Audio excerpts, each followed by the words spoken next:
ตีไปซีมวยมอนอะไรเนี่ยบงจักเนี่ยแล้วอันนี้ทำไมนี่นั่งเอาเนี่ยเสียดปานนะมองไปมองมักวิ่งแล้วไงเอาชนังแล้วเลย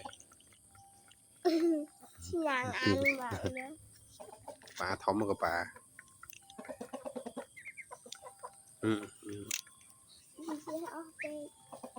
ครับเด้งวีมาได้ตีกระตุ้นซีมือกี้เนาะไอ้เริ่มใจ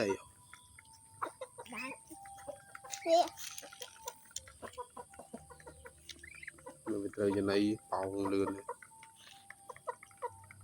ปลาปลาตัวนี้ที่นั่นคือตรงไหนเสียมือและอีกร้านไหนนี่ติงจะมาเล่าสิไทยเสียชายจิกเก็ตไปไทยจับติงเกามอนตุยมันดอบใจมือคือกิโลยังแผลปลาปลาเดี๋ยวกินเนื้อแผลปลาจะตัดน้งานนี้เรานมตรงปลักมือม้วนนะ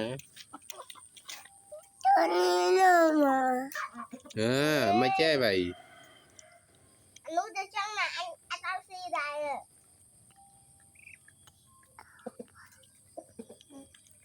ไทยไม่ได้ชัวร์มุติวเยอะได้ซี